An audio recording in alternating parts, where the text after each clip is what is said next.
man la Pape Diop président fédération nationale Thiès président que di nuyu vraiment di sant sama mbokk yi waa Thiès yëpp quoi. Donc di wax ni nag dañu constaté ni vraiment dañu am ay problèmes yu bëri yoo xam ne yàgg na ci secteur bi te boobaak léegi mosuñu gis benn état boo xam ne taxaw na ci pour jàppale ñu ci. Parce que defoon nañ ay assises ak ay programme yu bëri yoo xam ni pour suqali boulangerie la mais dañu gis ni état bi boobaak léegi dafa ko xëcc tuwaay dugal ko ci.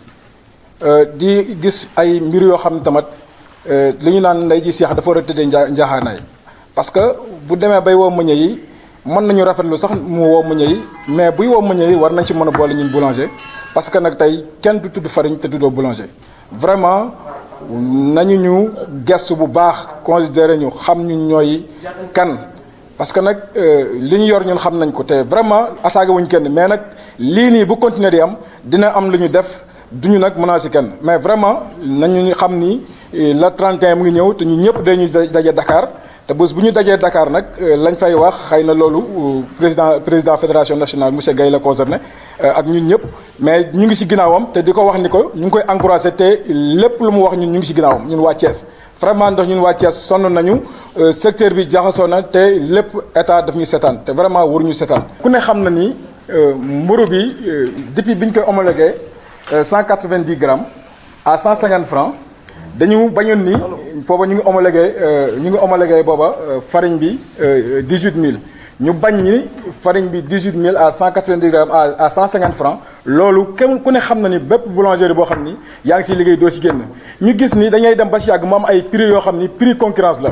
mu nekk ci terrain bi mooy farine bi jar day jëkk ba yàgg mu jar 14000 jëkk ba yàgg mu jar 15000 mais loolu di ay problème yoo xam ni dañ koy jàkkoonteel dañuy xëy ni la farine bi àgg na 18000 da ngay gis ni farine bi saa yoo ko jëndee 14000 vraiment da nga siy génn mais nga gis ni boo jëndee bu farine bi àggee 17000 16000 doo si génn donc nga xam ni loolu problème la ñun suñu problème mooy farine bi ak ñàkk a considéré gi ñu ñàkk a considéré vraiment service bu ne dina ñëw si yow di la expliquer yoo xam ni peut-être doo ko maîtriser mais accompagnement war na mën a am si secteur bi mais du ñu bàyyi secteur bi mu continuer nii comme ça mais vraiment si loolu mooy li nga xam ni métti nañu te vraiment ñu ngi ñaan état bi ñu gëstu ñu xoolaat ñu bu baax a baax. dañu constaté ni vraiment four yi bëri na léegi dañuy gis ni koñ yi fu waay neex ibi four mais d'accord mais nañu ko organiser ba nga xam ni tey ki nga xam ni dafa ñëw bëgg a investir si secteur boulangerie dañ ko teg ay loo xam ni tey du ñëw yàq comme ñun li nga xam ne moo nekk suñu suturé ñun ñëpp parce que bu leen fàtte ni tamit boulangerie boo gis du borom boulangerie bi rek moo ci mën jëriñu mais dafa am ay nit yoo xam ni ñoo nekk ci seen ginnaaw di ci jëriñu di yóbbu seen kër kon loolu kenn waru ko bàyyi mu naax saay parce que vraiment boo xoolee secteur boulangerie tey lu mat 30 000 employés boo xoolee def chiffre affaire ay milliards vraiment kooku kenn waru ko jaaxaane kon nag nañu xam ni secteur boulangerie am na lu mu représenté fii ci Sénégal bu ñu ko bàyyi mu naax saay vraiment.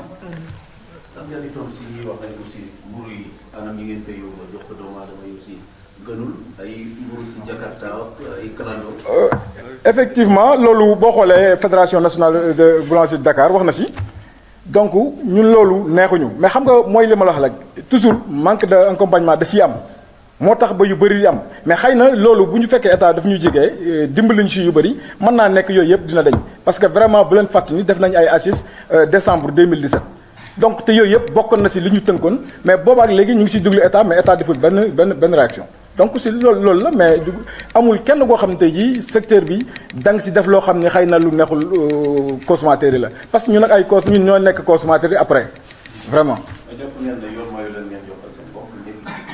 non loolu fausse information la parce que yaakaar naa ni loolu kiy jiite consommateur yi moo wax loolu mais mburu amul fenn kenn képp mosoo dégg benn boulangerie taxaw ni mburu dafa yokk seulement dañu gis ni mburu bi ak 190 grammes à 150 francs dafay faible trop pour nga am benn qualité de pain bi ñu proposé 0,78 francs bi ñu wax ni à 190 grammes boo ko calculé mu nekk 150 francs la ñu ni nañu ko def à 250 grammes à 200 francs mais loolu mu ngi concerné fédération Dakar peut-être mais si régions yi souvent réalité yi day wute mais ñun fii à Thiès dañu ni nañu ñu wàññil farine bi ñu jaayee mburu mi à 150 francs xëy na nag décision la boo xam ni bu waa Dakar ni jàppee ni tey 200 yi arrangé na Thiès vraiment dinañ ko jël dinañu ànd ak ñoom si loolu mais pour le moment fii ñuy wax ak yow ñun waa Thiès dañu ni nañu ñu jàppale wàññil ñu farine bi parce que farine bi saa yu àggee 13000 14000 dinañ ci génn mais dañu gis ni saa yu dépassé foofu dañu am ay problème c'est ça loolu la ñuy wax ñun.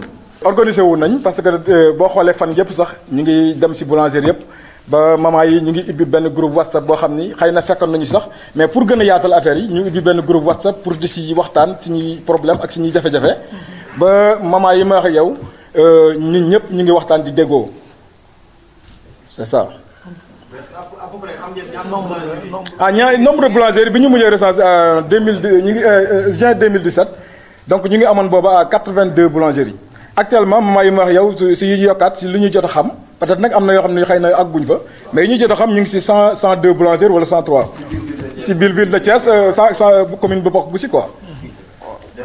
Département bi aussi même chose ñu ngi wax ak ñoom xëy na nag maîtriser guñ li nga xam ne moo nekk si département bi mais ñu ngi collaborer ak ñoom ñu ngi waxtaan ak ñoom boo xoolee fii sax région département bi yëpp a ngi fi Tivaouane Xombal a ngi fi waa Ngaye a ngi fi ñëpp a ngi fi si salle bi vraiment ñoom ñëpp ñu ñëw jàpp si liggéey bi par rapport ak problème yi ñu am parce que ñoo koy bokk ñu ñëpp di dundaloo amul kenn koo xam ni amul jafe-jafe si jamono ñuy wax ak yow.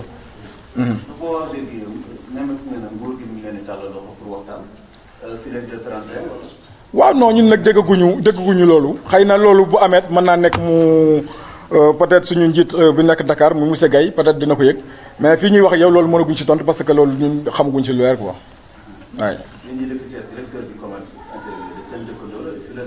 waaw.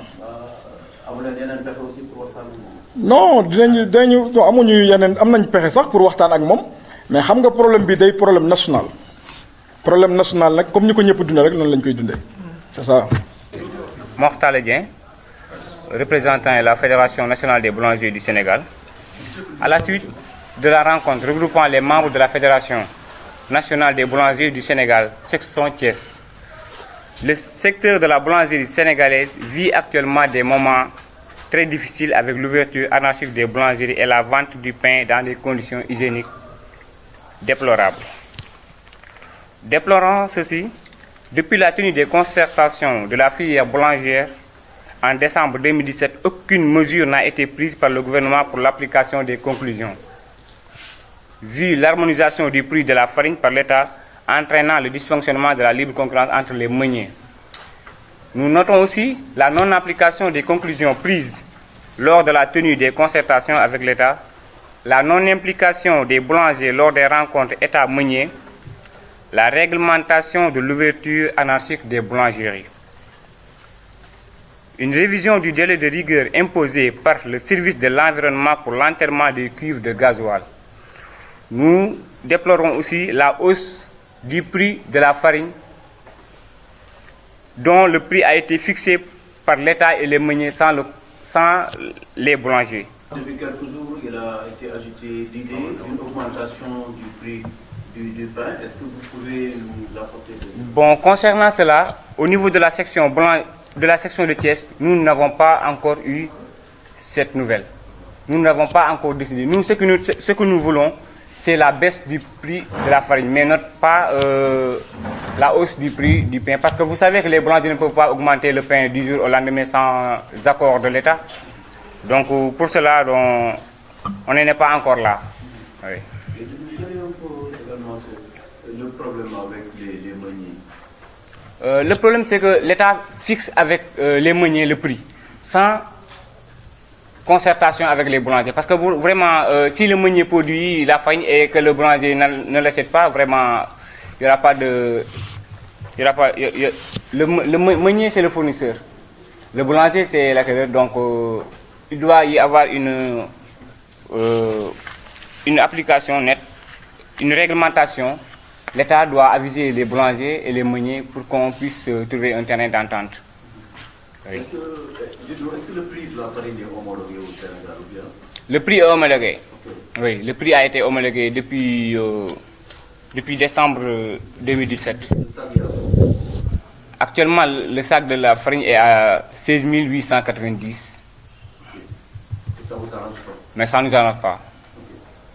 En réalité, quels sont les problèmes auxquels vous êtes confrontés? Nous, nos problèmes sont... Parce que, vous savez, la boulangerie a beaucoup de charges. Et que les gens ne voient pas cette charge-là. La boulangerie utilise une main-d'œuvre locale très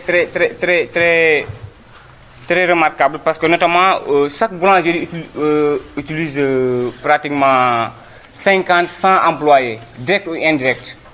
Donc on ne peut pas acheter la farine à 16 890 et s'en sortir. On ne peut pas, on ne peut pas. Si la farine était à 14 500, là on aurait pu s'en sortir. Mais à 16 000, vraiment, on peine à s'en sortir. Est-ce que vous répondez aux Sénégalais qui disent que vous respectez pas le poids de la mission? Non, si on respecte. Parce que moi, je viens tout juste de recevoir le service du commerce. J'ai des poids de 200 à 215 grammes. Et l'État nous fixe à 191 grammes. Oui. Est-ce que le manque à gagner, ce que vous perdez, est considérable? Si, c'est une perte très considérable. Parce que vraiment, les boulangers payent toutes les taxes. Toutes les taxes, les boulangers les payent. Mais ils ne s'en sortent même pas. Ils ont des problèmes, des difficultés à s'en sortir. Est-ce que vous vous souciez également de la qualité et de l'hygiène? On voit à tête des motos Jakarta et des taxis clandestins. Ça, c'est l'État qui doit régulariser la situation. Parce qu'on avait tenu des assises au niveau de Dakar pour régulariser la situation par rapport à ça. Mais jusqu'à présent, rien n'a encore été fait. Oui. Et la vente du pain dans les boutiques? Bon, là, c'est un problème qui concernait notamment la région de Dakar. Le président Gaye en a parlé avec les autorités. Peut-être ils vont voir la situation. Si, bien sûr. Ça, on ne peut pas le nier. C'est pas au bout de le régler. C'est l'État qui doit régler ça. C'est l'État normalement qui doit régler ça. Parce que les boulangers, nous sommes dans nos coins, nous vendons nos pains. Les gens l'achètent pour aller les revendre dans leurs boutiques. Vraiment, on ne peut pas les empêcher. À combien vous dénombrez le nombre de boulangeries à Thiès? Actuellement, au niveau de Thiès commune, nous avons compté 103 boulangeries que nous savons. Peut-être qu'il y a d'autres boulangeries que nous ne maîtrisons pas, mais régulièrement inscrits, c'est 103. 103 boulangeries. Qu'est-ce que vous attendez maintenant de la rencontre du 31 janvier? Bon, pour cette rencontre, nous tenons vraiment à faire un sitting le 31 janvier à 10h au niveau de Dakar. Peut-être la Fédération nationale va s'en occuper pour voir les points focaux qu'on va discuter là-bas. Avez-vous senti un peu une oreille attentive de l'État en temps? Bon, notamment pas encore, parce qu'on ne nous a pas encore notifié quelque chose qui va pour qu'on puisse négocier avec l'État et autres. Vous pensez pouvoir maintenir le prix du pain à 150 francs à Thiès? Pour l'instant, oui. Pour l'instant, oui. Mais bon, si toutes les conditions ne sont pas réunies, on va, pourquoi pas baisser le rideau pour voir si ça marche bien. Parce que les conditions, la baisse du prix de la farine, c'est la condition sine qua non qu'on exige.